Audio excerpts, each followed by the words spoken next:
La matinale de Radio Classique avec Marc Bourreau. 7h15, les voix de l'économie. Stéphane Pedrazzi, votre invité ce matin, le directeur général de la FEBEA, le syndicat professionnel des entreprises cosmétiques. Bonjour Emmanuel Guichard. Bonjour. Bienvenue sur Radio Classique. Vous suivez évidemment l'évolution de la guerre commerciale avec les États-Unis. 10% de droits de douane pour l'instant, potentiellement davantage dans quelques semaines à l'issue du moratoire de 90 jours qui a été annoncé par Donald Trump. Quelles peuvent être les conséquences pour l'industrie des cosmétiques ? Les droits de douane américains auront nécessairement un impact sur l'industrie cosmétique française, car le marché américain représente 13% des exportations cosmétiques en 2024, ce qui représente plus de 3 milliards d'euros d'exportation pour la France. Est-ce que les marques de cosmétiques ont la capacité d'absorber ces droits de douane de 10% et donc de ne pas augmenter leurs tarifs aux États-Unis ? Alors les prix aux États-Unis sont déjà relativement élevés. Il y a un sondage qui a été réalisé juste après les annonces par un magazine professionnel, Cosmetic Mag, et 60% des entreprises pensent qu'elles n'augmenteront pas leur prix suite aux annonces de droits de douane. En revanche, en cas de droit additionnel de 25%, là ce sera sans doute plus compliqué. Ça sera plus compliqué. À date, dans le même sondage, 75% des entreprises pensent qu'elles vont immédiatement rogner leur marge.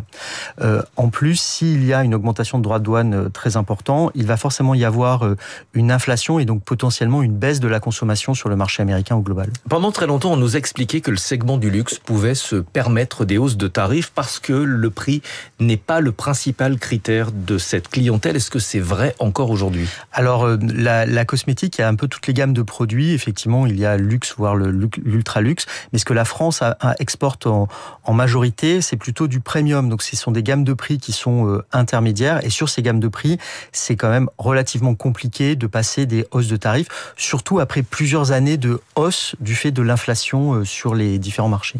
L'Union européenne est plutôt sur une ligne dure en cas d'escalade avec les États-Unis. On a eu hier une liste de produits qui pourraient être visés par des droits de douane. Les acteurs des cosmétiques, eux, se sentent fragiles en cas de mesure de rétorsion. Vous me disiez, on s'est parlé avant cette interview, vous me disiez, on est un peu le petit cognac. Oui, on a une forme de vulnérabilité importante côté secteur cosmétique, tout simplement parce que notre balance commerciale, elle est très favorable à l'Union européenne et très favorable à la France. La France, elle exporte 3 milliards d'euros de cosmétiques. On importe uniquement un demi-milliard de cosmétiques américains en France. Donc effectivement, à chaque fois qu'il y a une guerre commerciale, on a une forme de vulnérabilité.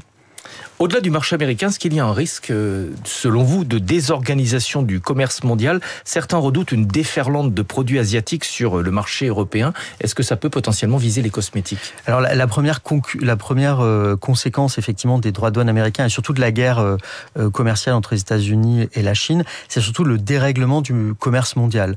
Sur tous les pays, il va y avoir une concurrence accrue. Certes des produits chinois, mais nous, notre principale concurrence, c'est la Corée du Sud.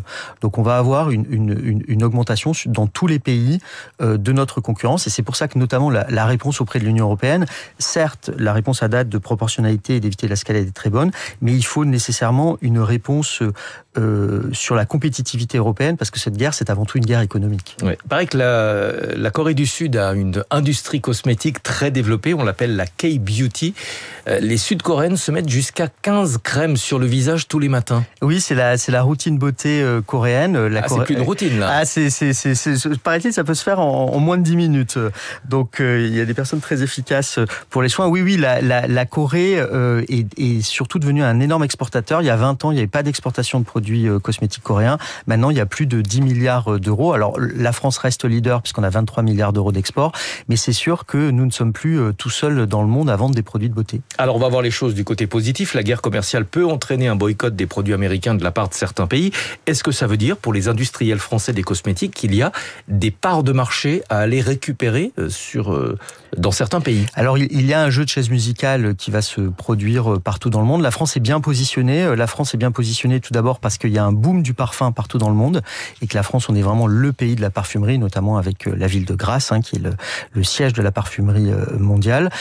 Et en plus, il y a un certain nombre de tendances sur lesquelles les Français sont très forts, bien sûr en termes d'innovation pour l'efficacité des produits, pour le développement durable, parce que là, on a un peu l'impression que le développement durable, c'est passé à la trappe, mais en fait, ça reste la demande principale de nos consommateurs partout dans le monde, même aux États-Unis.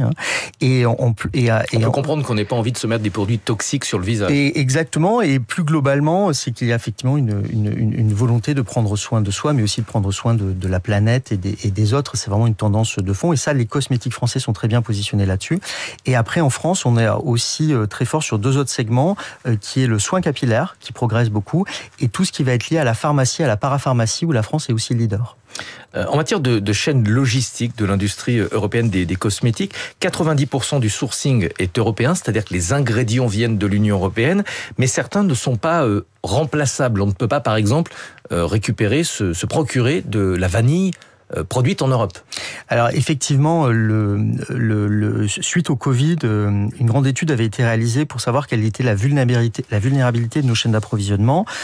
Il en ressort que 90% du sourcing est européen, mais beaucoup d'ingrédients, notamment les ingrédients naturels, pour faire du parfum, il faut du vétiver, il faut du bois de santal, et toutes ces matières premières sont sourcées en dehors de l'Union européenne, ce qui fait qu'en cas de dérèglement, notamment des chaînes logistiques mondiales, effectivement, on pourrait être impacté, et pour répondre à ça, c'est notamment un travail en direct avec les producteurs dans les pays. La question que se posent beaucoup d'industriels est celle d'aller ou pas produire aux États-Unis.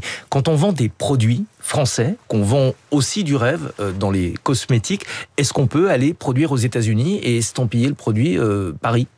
Non, ça on ne peut pas faire. Habituellement, on ne ment pas au consommateur, c'est-à-dire un produit qui est commercialisé sous un marketing américain et la plupart du temps fabriqué aux États-Unis, et un produit qui est vendu avec l'image de la France et le soft power français et produit en France. Par contre, la question effectivement de l'investissement, nous on est une industrie globale, c'est-à-dire qu'on vend des produits partout dans le monde.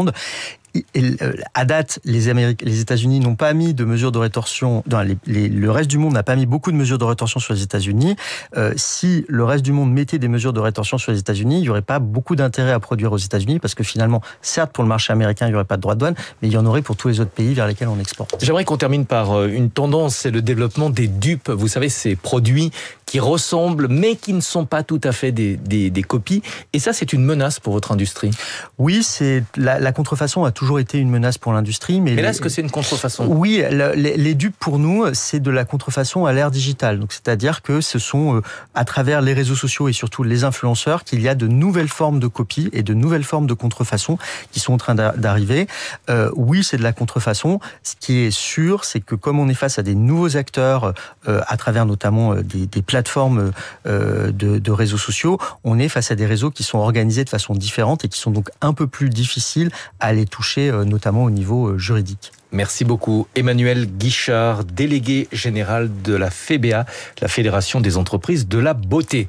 Marc Bourreau se lève tous les matins à 2h. Maintenant, j'ai compris, le temps de se mettre 15 crèmes sur le visage. Écoutez, moi, je reste sud-coréenne. Je reste au naturel, moi, Stéphane.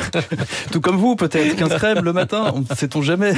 On vous retrouve demain dès 6h. Il faut bien s'occuper jusqu'à la prise d'antenne. Évidemment, évidemment. On vous retrouve demain dès 6h pour votre matinale d'économie. Dans 2 minutes, les consulats algériens en France sous surveillance dans les coulisses de la politique de Marcelo Westfred. Avant cela, le bon usage.